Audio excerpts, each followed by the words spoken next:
தனிமையில வாடக்கூடிய நபர்களுக்கு வாடகை ஃப்ரெண்டாக செல்லக்கூடிய 41 வயதான நபர் ஆண்டுதோறும் லட்சக்கணக்கில் சம்பாதிச்சுட்டு வர்றது அனைவரையும் வியப்பில் ஆழ்த்தி இருக்குங்க.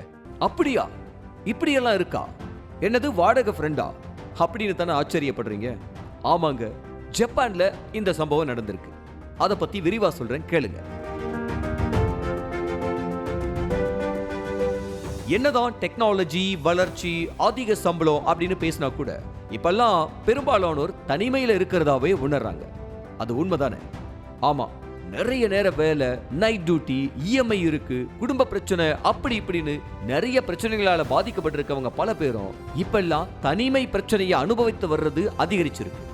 இந்த நிலையில தான், அதாவது வாடகை கார், வாடகை பைக், அந்த மாதிரி தனிமையில இருக்கக்கூடிய நபர்களுக்கு ஆதரவா ஜப்பான்ல இருக்கக்கூடிய ஒரு இளைஞர் நண்பரா, அதாவது ஃப்ரெண்டா வாடகைக்கு போயிட்டு வர தகவல் வெளியாயிருக்கு. ஐயோ, அப்படியா அப்படின்னு ஆச்சரியமா தான் நமக்கு இருக்கு. ஆனா அதுதான் உண்மை. அப்படி ஜப்பானை சேர்ந்த அந்த 41 வயது ஷோஜி மோரிமோட்டோ அப்படிங்கிற நபர் கடந்த 2018ஆம் ஆண்டு அவர் பணிபுரிஞ்ச நிறுவனத்திலிருந்து பணி நீக்கம் செய்யப்பட்டிருக்காரு. வேற எந்த வேலைக்கு போகாம இருந்த அவரு தனிமையில இருக்கிறவங்களுக்கு துணையா போயிட்டு தங்கி ஆறுதல் சொல்லிட்டு வந்திருக்காரு.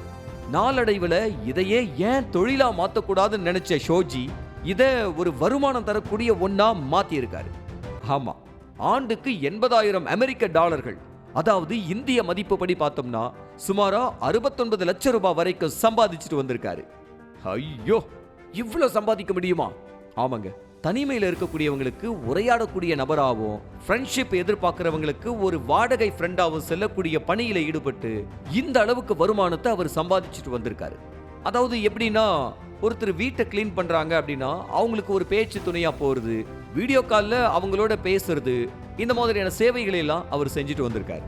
அதுக்குன்னு தனியா அவர் 2 முதல் 3 மணி நேரத்துக்கு அதிகபட்சமா $65 இருந்து $195 வரைக்கும் கட்டணம் பெற்று வரக்கூடிய ஷோஜி பாலியல் செயல்பாடுகள், காதல் துணை, இந்த மாதிரியான விஷயங்களுக்கு இடம் கொடுக்கிறது கிடையாதான்.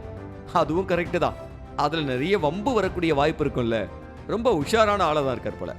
எது எப்படியோ இப்பெல்லாம் காலமே நிறைய மாறிக்கிட்டே இருக்குங்க. செய்திகளை உடனுக்குடனும் துல்லியமாகவும் தெரிந்து கொள்ள சப்ஸ்கிரைப் பண்ணுங்க.